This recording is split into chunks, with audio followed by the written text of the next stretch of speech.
नमस्कार दोस्तों, मैं राहुल राष्ट्रवादी श्लोक क्लासेस चैनल में आपका फिर से स्वागत करता हूं। तो फ्रेंड्स, पिछले वीडियो में हमने गौतम बुद्ध के जीवन के बारे में पढ़ा था।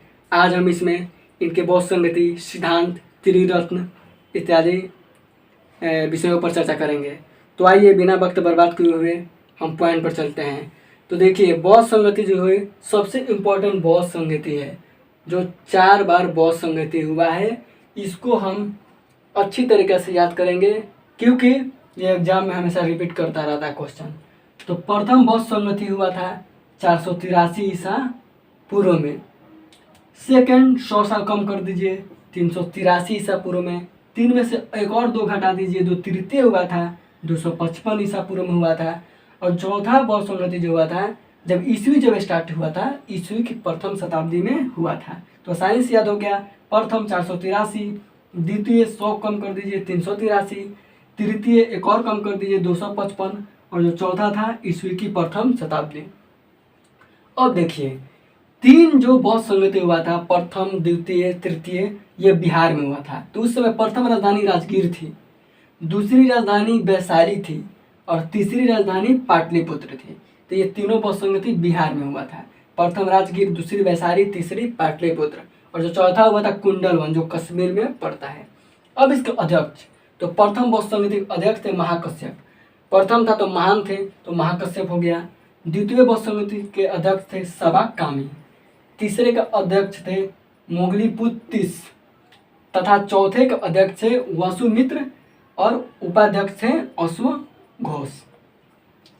अब देखिए शासनकाल, तो इसमें आपका प्रथम बौद्ध संगति के किसके शासनकाल में हुआ था? अजातशत्रु के शासनकाल में। द्वितीय कालाशोक के शासनकाल में, तृतीय अशोक के शासनकाल में, और चौथा कनिष्क के शासनकाल में। आप इसे ट्रिक के माध्यम से याद कर सकते हैं। जैसे में ये ट्रिक है, अका अक, अ से हो गया अजातशत्रु, का से हो गया कालाशोक, अ से हो गया फिर अशोक, तथा क से हो गया कनिष्क। तो आप इस माध्यम से भी शासन काल में जो शासन राजा किए उसको याद कर सकते हैं। अब देखिए इसमें मुख्य बिंदु क्या है। तो प्रथम बौद्ध संगति में बौद्ध साहित्य का विनय पिटक और सूत पिटक की रचना की गई थी। द्वितीय बौद्ध संगति में जो बौद्ध भिक्षुओं में अलग अलग मतभेद होना शुरू हो गया था, तो वहीं से स्टार्टिंग मतभेद वहीं से शुरू हो गया था। तो महासंघिक संप्रदाय का उसमें रचना हुआ। तृतीय बौद्ध संगति में अभिधम्म पिटक की रचना मोगलीपुत्तिस की है, तथा चौथा बौद्ध संगति में सबसे इम्पोर्टेंट बौद्ध धर्म 2 भागों में बट गया, हीनयान और महायान। यह हमेशा हीनयान और महायान से क्वेश्चन आते रहता है। चौथी बौद्ध संगति में कनिष्क के शासनकाल में बौद्ध धर्म 2 भागों में बट गया, हीनयान और महायान। तो मैं हीनयान और महायान के बारे में बता देता हूँ। हीनयान के अंतर्गत बौद्ध के नियम जो था लोग उसे पालन कर रहे थे। महायान में कुछ बदलाव हुआ था। जैसे हीनयान में मूर्ति पूजा नहीं करना था, ईश्वर को लोग नहीं मानते थे। वही महायान में मूर्ति पूजा करते थे, भगवान बुद्ध की पूजा करते थे, ईश्वर को मानते थे। यह है इसका मुख्य डिफरेंट महायान और हीनयान में। अब देखिए फ्रेंड्स, आगे चलेंगे बौद्ध धर्म के सिद्धांत। तो बौद्ध धर्म के सिद्धांत में 4 आर्य सत्य को बताया गया है। पहला, दुख, मतलब दुख, मनुष्य को दुख रहता है। ये केवल एक दुख नहीं होता, दुख का समुदाय होता है। और दुख निरोध, मतलब दुख का कारण भी होता है। और दुख निरोध गामिनी, ऐसा नहीं है कि दुख कभी खत्म नहीं होगा। दुख है, दुख का समुदाय है, दुख निरोध है, और दुख खत्म भी हो सकता है। तो बौद्ध धर्म का यह सिद्धांत है। और इस दुख को खत्म करने के लिए अष्टांगिक मार्ग बताया गया है, मतलब 8 मार्गों पर चलकर आप अपने दुख को खत्म कर सकते हैं। तो पहला क्या है? सम्यक दृष्टि। दूसरा है सम्यक संकल्प। तीसरा है सम्यक वाक्, मतलब अच्छा से बोलना। चौथा है सम्यक कर्मांत। पांचवा है सम्यक आजीव। छठा है सम्यक व्यायाम। सातवां है सम्यक स्मृति।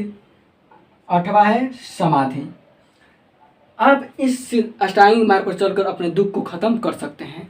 और इसको सरल और आसान बनाने के लिए उन्होंने निर्वाण को आसान बनाने के लिए 10 सील अपनाया। 10 सील मतलब 10 नियमों को बताया। बोले कि हमें कुछ चोरी नहीं करना है, दूसरों का संपत्ति नहीं रखना है, स्त्रियों से दूर रहना है, दुराचार व्यवहार नहीं करना है, नशा का सेवन नहीं करना है।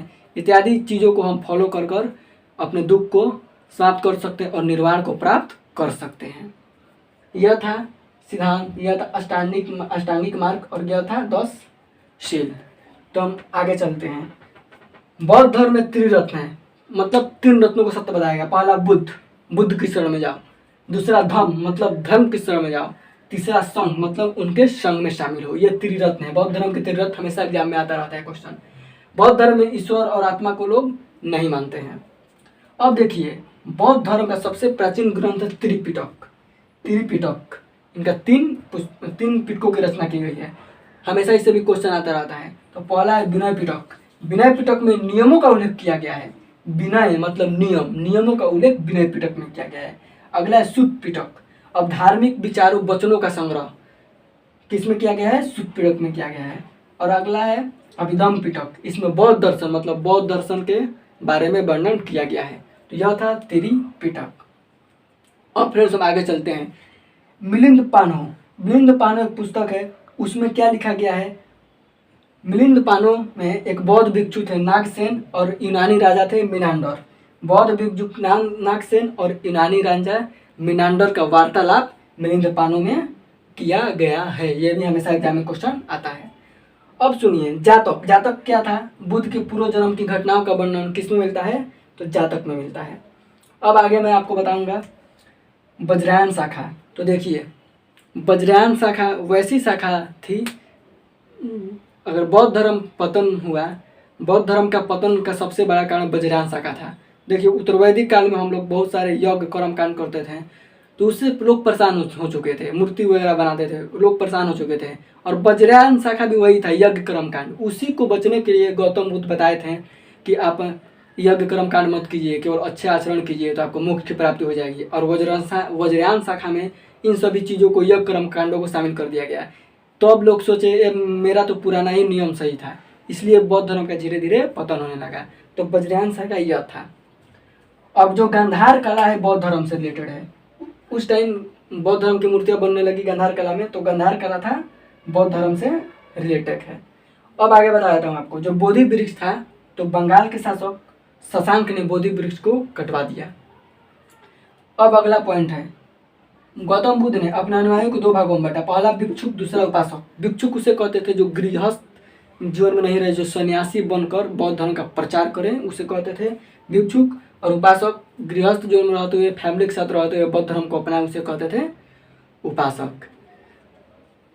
तो फ्रेंड्स, यह था गौतम बुद्ध के बारे में। और आप फर्स्ट वीडियो नहीं देखे होंगे तो मैं नीचे लिंक में डाल दूंगा, जरूर देख लीजिएगा। पार्ट 1 पार्ट 2 देखने के बाद आपको गौतम बुद्ध से, बौद्ध धर्म से रिलेटेड कोई भी क्वेश्चन एग्जाम में नहीं छूटने वाला है। आप 2-3 बार जरूर रिवाइज कर लीजिएगा। और मुझे पूरा भरोसा है कि आपको मेरा वीडियो जरूर पसंद आया होगा। तो आया होगा तो please like, subscribe and share जरूर कीजिएगा। जय हिंद दोस्तों।